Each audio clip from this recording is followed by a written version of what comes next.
Técnica por video, lesiones condrales en el deportista.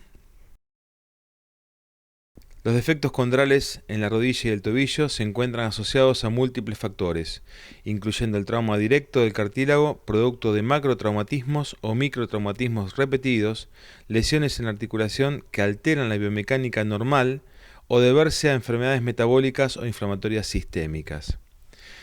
El cartílago articular es un tejido altamente diferenciado, único en estructura y función, tiene una escasa o nula capacidad de regeneración y su compromiso representa el estadio inicial en la evolución del proceso degenerativo articular. Los avances tecnológicos en los estudios complementarios de diagnóstico, el mayor conocimiento de la fisiopatología y el desarrollo constante de técnicas quirúrgicas en relación a esta patología han hecho que el pronóstico de este tipo de lesiones hoy sea considerablemente mejor que el de 20 años atrás. Dentro de las funciones del cartílago articular, podemos mencionar el transmitir y distribuir cargas, minimizar el estrés del hueso subcondral, lubricar y reducir la fricción. Está compuesto fundamentalmente por agua, entre un 65 y un 80%, y solo un 3 a un 10% de su volumen está ocupado por células. Este es el motivo por el cual habitualmente escuchamos que se habla de un tejido relativamente acelular. Son lesiones de sintomatología poco predecible. Tenemos pacientes con grandes lesiones osteocondrales con escasa sintomatología y pacientes con pequeñas lesiones osteocondrales que tienen una gran sintomatología. Existen varias posibilidades terapéuticas de acuerdo a las características de la lesión. Sugerimos valorar las imágenes dentro de un contexto clínico a fin de establecer una conducta terapéutica acertada. En este slide usted podrá visualizar las distintas alternativas terapéuticas con que contamos para poder tratar las lesiones del cartílago. En primer lugar, el tratamiento conservador, utilizando antiinflamatorios no esteroides, glucosamina o viscosuplementación. Y dentro del quirúrgico, podemos contar con el debridamiento, la estimulación mesenquimática que puede ser mediante abrasión con microfracturas o con perforaciones, reposición y fijación del fragmento, implante de condrocitos autólogos, trasplante osteocondral autólogo o cadavérico, correcciones del eje mediante osteotomías o reemplazos de superficie. Dentro de los estudios complementarios de diagnóstico con que contamos, utilizamos siempre las radiografías en incidencias de frente, perfil, axiales y monopodálicas. La resonancia magnética resulta de suma utilidad como estudio complementario del diagnóstico. Ya Resnick en el año 1994 visualizaba un rol muy importante de la resonancia magnética en el tratamiento de las lesiones osteocondrales de la rodilla y del tobillo. Es así que Rech presenta la clasificación de resonancia magnética para defectos condrales, en donde el grado 1, la superficie condral estaba levemente heterogénea, el grado 2A había un defecto condral menor al 50% del espesor del cartílago, el grado 2B, este defecto comprometía a más del 50% del espesor del cartílago, y el grado 3, el defecto condral, correspondía al 100% con exposición del hueso subcondral. Es así que la utilización de la resonancia magnética la podemos realizar mediante métodos convencionales o específicos. La resonancia convencional resuelve sin dificultades las lesiones osteocondrales, no así las lesiones condrales superficiales, sin compromiso del hueso subcondral. La resonancia magnética convencional no resuelve bien las lesiones de las capas superficiales, y es así como muchos pacientes con lesiones de las capas más superficiales del cartílago concurren a nuestra consulta con resonancias negativas. Por eso, el desarrollo tecnológico nos ha permitido contar con técnicas específicas de evaluación de resonancia magnética. Estas requieren equipos de alto campo magnético y bobinas superficiales y se efectúan dos tipos de secuencias: técnicas de reconstrucción 3D y técnicas de contraste intravenoso. Las secuencias 3D muestran la morfología del cartílago con su estructura trilaminar. Aquí podemos ver una secuencia 3D con una lesión superficial grado 1 del cartílago patelar. Aquí vemos otro caso, en el margen derecho, una lesión bien superficial de la faceta interna de la rótula.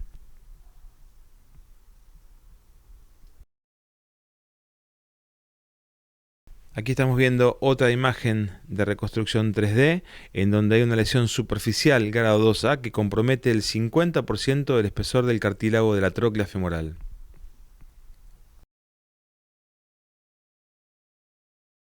En este slide podemos visualizar una lesión que compromete más del 50% de la superficie condral.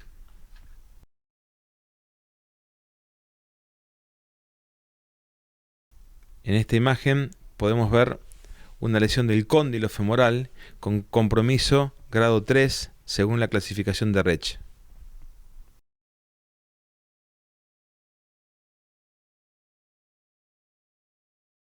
¿Qué podemos decir acerca de las técnicas con contraste intravenoso? Se utilizan secuencias T1 con supresión grasa, se inyecta una doble dosis de contraste intravenoso de gadolinio, se efectúa una evaluación precontraste y una reevaluación a las 2 horas. Las áreas de tinción del cartílago, aún sin compromiso de la morfología, indican pérdida de proteoglicanos.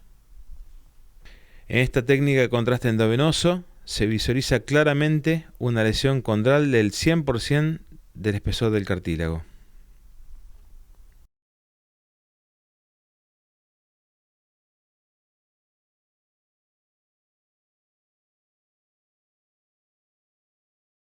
Pero también tenemos estudios más específicos como la ArthroRM directa, que evalúa el cartílago reparado con la facilidad de penetrar en los defectos y distinguir entre cartílago sano y delaminado. Es más sensible que la ArthroRM indirecta en lesiones condrales superficiales y es un método mínimamente invasivo. Podemos visualizar un defecto condral de la rótula. Podemos visualizar cuerpos libres.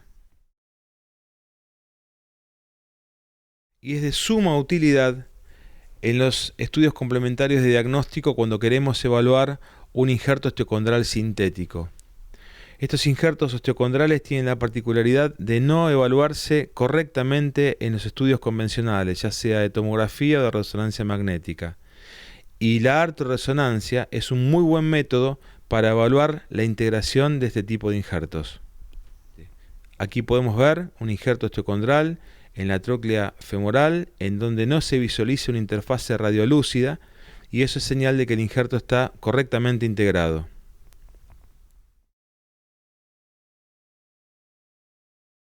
Aquí tenemos distintos casos de injertos osteocondrales en donde vemos también que no hay halo radiolúcido, por lo que interpretamos que el injerto ha tenido una buena integración ósea.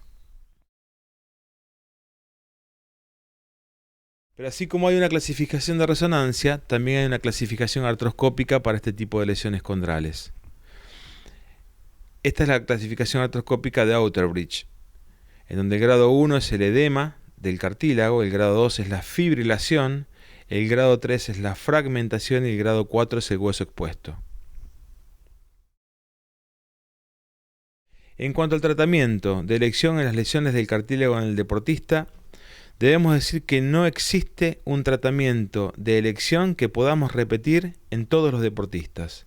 Debemos evaluar cada caso en particular y dentro de su contexto clínico, y todas las alternativas terapéuticas que se cuentan en la actualidad son válidas.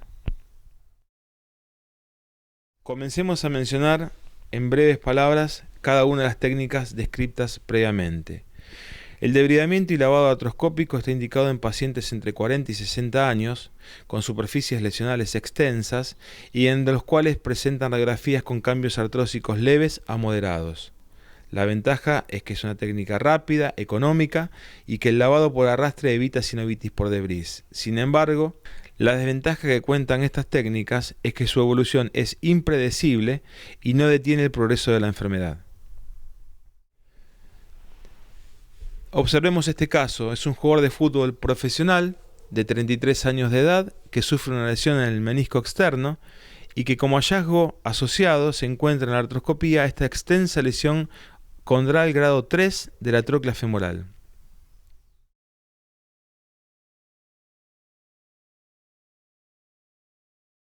La estimulación mesenquimática puede realizarse mediante perforaciones o microfracturas. Son tratamientos clásicos y se pueden realizar con motor en el caso de las perforaciones o con punzón artroscópico en el caso de las microfracturas.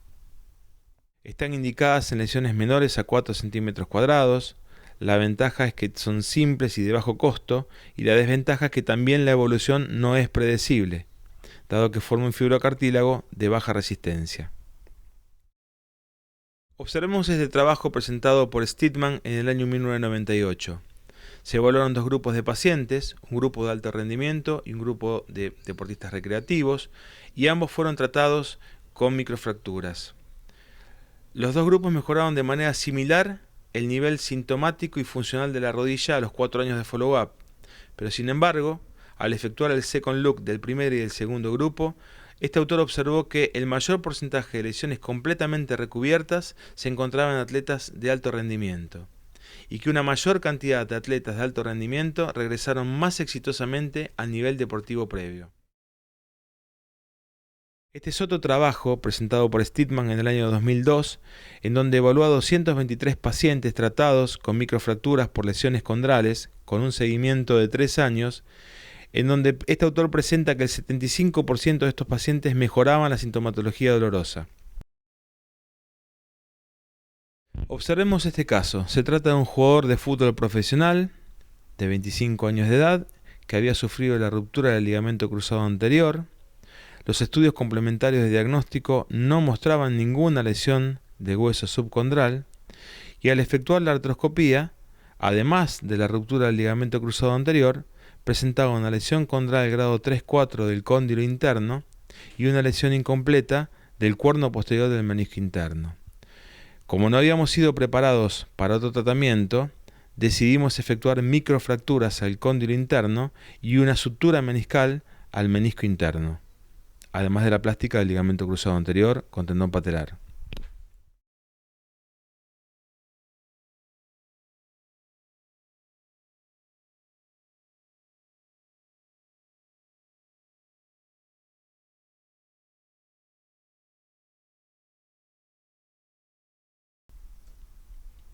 Al quinto mes del posoperatorio, el paciente presentó la ruptura del menisco interno, que había sido suturado en la cirugía previa. Y aprovechamos para evaluar cómo estaba el cartílago y encontramos como que tenía una buena cicatriz cubriendo el defecto osteocondral. Efectuamos la meniscectomía y el paciente continuó con la rehabilitación. Pero observen ustedes que es una buena alternativa el tratamiento con microfracturas en lesiones osteocondrales. En este slide vamos a mostrar el caso de un jugador de voleibol profesional de 24 años de edad, que 5 años atrás nuestro equipo le había efectuado 2 injertos osteocondrales en cóndilo femoral interno por una lesión osteocondral grado 4. Consulta por dolor anterior de rodilla y sinovitis que le impide entrenar y jugar. Como estaba jugando en Italia, trae una tomografía computada con reconstrucción 3D, en donde podemos visualizar los 2 injertos osteocondrales en el cóndilo femoral interno y las 2 zonas dadoras en el cóndilo femoral externo, la faceta lateral. La tróclea femoral, en esta reconstrucción de tomografía computada, no mostraba lesiones. Decidimos efectuar una artroscopía diagnóstica y comprobamos que los 2 injertos osteocondrales que habíamos colocado hace 5 años tenían una perfecta integración, una discreta irregularidad del cartílago por encima de los injertos. La rótula se encontraba un poco edematosa, con una fragmentación y una extensa lesión condral muy característica de los deportistas que practican deportes de salto, como el vóley, el handball y el básquetbol. Fíjense ustedes la fragmentación que presenta este cartílago, y recuerden que estaba fragmentada también la rótula, razón por la cual la indicación para este paciente es efectuar microfracturas, un debridamiento, unas microfracturas y no un trasplante osteocondral, porque presentaba una lesión en el espejo con la rótula. Ahí estamos viendo con el punzón cómo estamos efectuando las microfracturas del hueso subcondral. No hay sangrado porque nosotros utilizamos manguito hemostático a 300 milímetros de mercurio.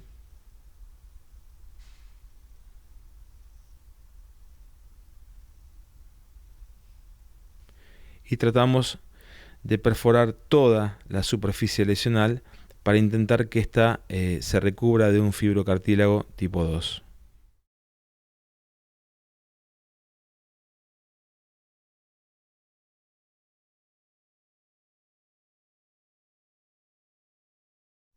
Pasemos ahora a reposición y fijación del fragmento.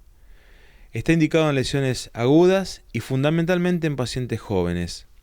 La ventaja es que se está fijando el tejido propio con un buen potencial de curación.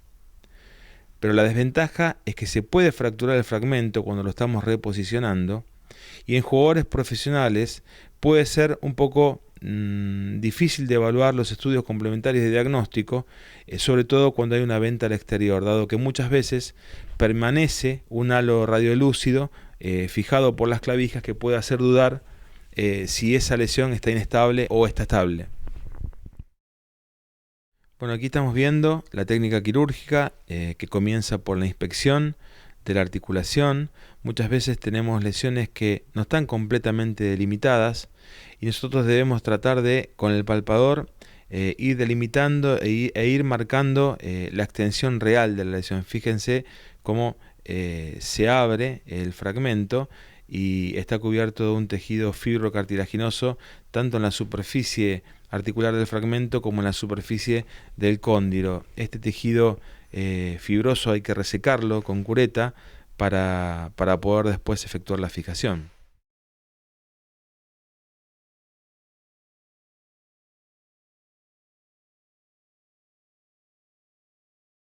Observen cómo estamos cureteando todo el tejido fibroso que está en la zona donde va a apoyar el fragmento, y esto es muy importante revascularizarlo, o sea, debridarlo, curetearlo para obtener un hueso sangrante en ambas superficies.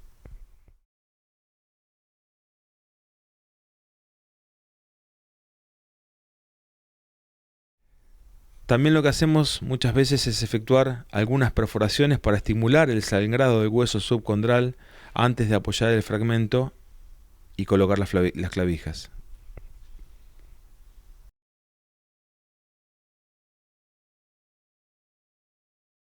Ahí están viendo ya las clavijas biodegradables colocadas con el fragmento en buena posición. Implantación de condrocitos autólogos. Está indicada en lesiones de todo el espesor condral o defecto osteocondral y cartílago normal en el resto de la rodilla, que no es lo usual, como segunda línea para el tratamiento de defectos menores a 2 centímetros cuadrados y como primera línea en tratamientos en lesiones mayor de 2 centímetros cuadrados.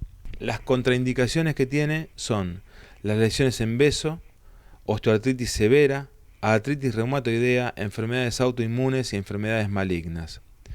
Y yo quisiera mencionar que en nuestro país es muy difícil la utilización de este tratamiento debido al costo que tiene y que requiere 2 cirugías. Para quienes trabajamos en el deporte, sugerirle 2 cirugías para tratar una lesión condral a un paciente resulta bastante complicado. Pero vayamos ahora al trasplante osteocondral, que es el motivo fundamental de esta presentación. Los trasplantes osteocondrales proporcionan una excelente función en más del 90% de los pacientes, como bien está manifestado en los trabajos de Hangody y de Chow.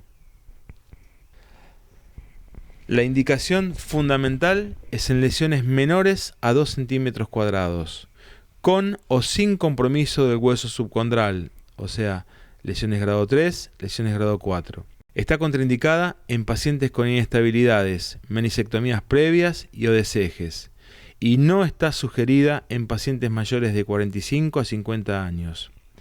Resulta fundamental la adecuada selección del paciente para poder indicar un trasplante osteocondral. En esta diapositiva y en las próximas observaremos la técnica quirúrgica del trasplante osteocondral y hemos seleccionado un caso de lesión condral grado 3 de tróclea femoral utilizando el sistema de cánulas transparentes COR2.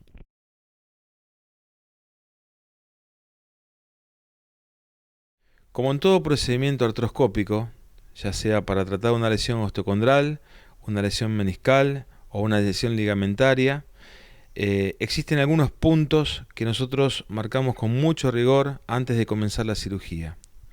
El primero de ellos es colocar el manguito hemostático. Nosotros lo utilizamos de rutina en todos los pacientes menores a 50 años. Posteriormente lo que hacemos es lavar sin cepillo, con guantes estériles, la extremidad a intervenir con clorexidina. Este producto es muy utilizado por nosotros, pero tiene la particularidad que debemos dejar secar el producto en la piel para que actúe correctamente.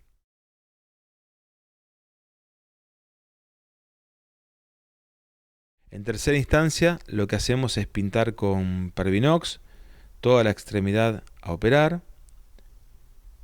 Y por último, luego de la colocación de los campos, lo que hacemos es colocar venda Deschmart para examinar la extremidad a operar. Esto que parece muy básico resulta fundamental para que ustedes puedan realizar la cirugía en forma correcta. La colocación del paciente en la camilla operatoria es otro paso fundamental antes de empezar a hablar de la técnica quirúrgica.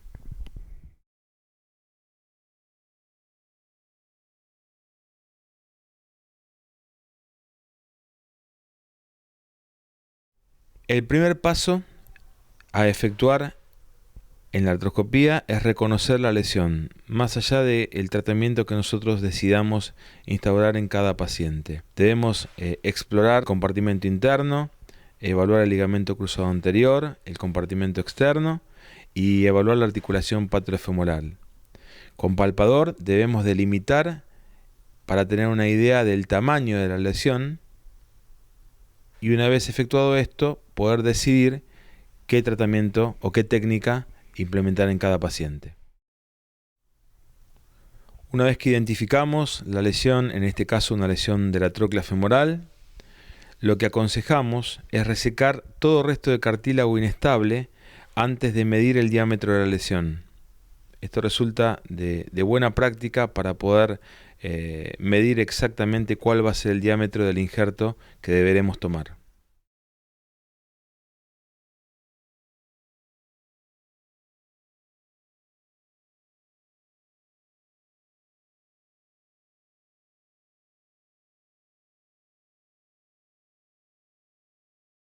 Ahí lo que estamos viendo es con el medidor, lo apoyamos en forma perpendicular sobre la lesión y vienen dispositivos de distintos diámetros, 4, 6 y 8, para que nosotros elijamos de qué diámetro vamos a tomar el injerto.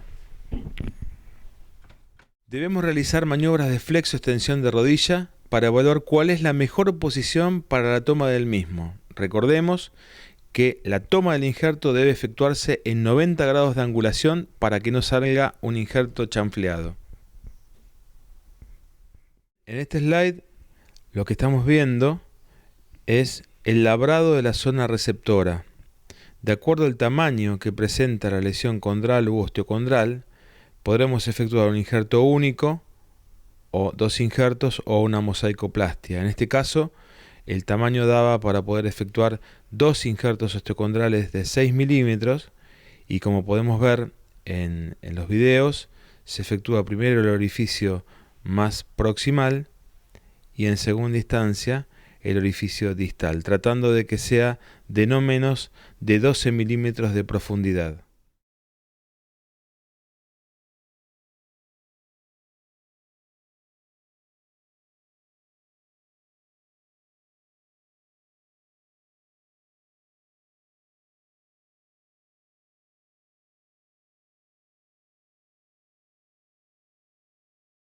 Resulta importante dejar un tabique de aproximadamente 1 o 2 milímetros para evitar que se forme un caño de escopeta y que el injerto después quede flojo.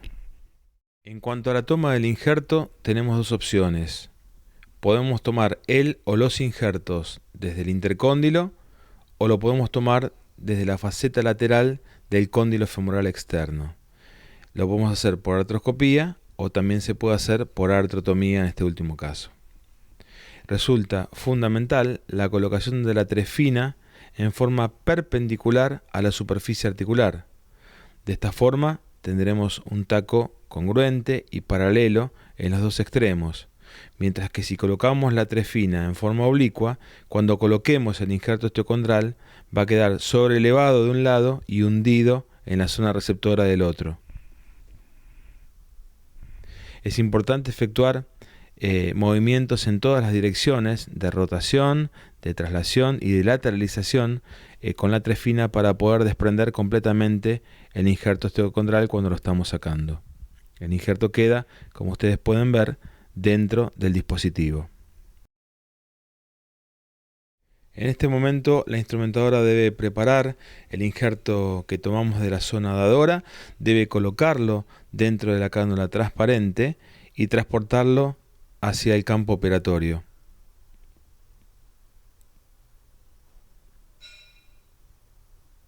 Cuando se coloca el injerto, la cánula transversal debe ser colocada en forma perpendicular al orificio labrado y aconsejamos efectuar 2 o 3 golpes de martillo para poder colocar press fit el injerto. La ventaja de la cánula transparente es que en todo momento estamos viendo cómo va transcurriendo el injerto dentro del orificio labrado. Está labrada la zona receptora para el segundo y que existe un margen al cual estamos haciendo microfracturas para tratar de cubrir completamente toda lesión. Esto es importante como una alternativa terapéutica en lesiones extensas, en donde quizás con 2 injertos no cubrimos completamente el defecto osteocondral. Aquí estamos viendo la colocación del segundo injerto osteocondral, efectuando el mismo procedimiento, colocación de la cánula transparente perpendicular, 2 o 3 golpes de martillo, y si llegara a quedar sobrelevado podemos después impactar un poco con los impactores que traen el set de trasplante osteocondral. En cuanto al posoperatorio, colocamos un vendaje de rodilla, indicamos crioterapia. La carga del peso corporal depende de la localización de la zona que ha sido trasplantada. Por ejemplo, si hemos efectuado un trasplante osteocondral en cóndilo femoral interno o cóndilo femoral externo, no dejamos apoyar al paciente por 3 semanas e indicamos 2 semanas más de apoyo parcial, mientras que si el injerto osteocondral lo efectuamos en la tróclea femoral o en la rótula, la carga del peso es inmediata. Indicamos kinesiología a partir de la segunda semana, ejercicios isométricos, y en cuanto a si efectuamos cadena abierta o cadena cerrada, va a depender de dónde estuvo colocado el injerto osteocondral. Si tiene una lesión osteocondral en los cóndilos femorales, que es una zona de carga axial, aconsejamos retrasar la cadena cinética cerrada por lo menos hasta el 3er mes y medio o 4.º mes. Vamos a ver ahora complicaciones que podemos tener con esta técnica. La primera y la más común es la ruptura del injerto durante su colocación, y esto se debe a que o colocamos no en forma perpendicular la guía transparente, la guía canulada transparente de colocación del injerto, o que hicimos algún movimiento en la guía cuando estábamos martillando. Esto puede decapitar el injerto y nos obliga a sacar un nuevo injerto y hacer una recolocación del mismo. Otra complicación bastante habitual hasta que nos hacemos amigos de la técnica es la ruptura del injerto durante su extracción.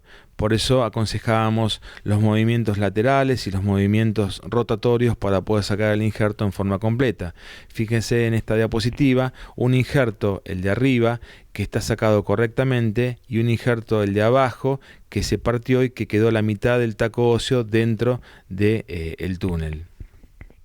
Otra complicación, ya digamos más en el seguimiento, es la falla en la integración del injerto. Bueno, esto puede deberse a múltiples factores, a que el injerto no fue colocado press fit o que la rehabilitación no fue la correcta, pero podemos ver en estos videos una zona reblandecida a nivel del cóndilo femoral, y esto nos obliga a efectuar un nuevo injerto osteocondral o un injerto óseo para poder rellenar este defecto digamos causado por nosotros, producto de la falla en la integración del injerto.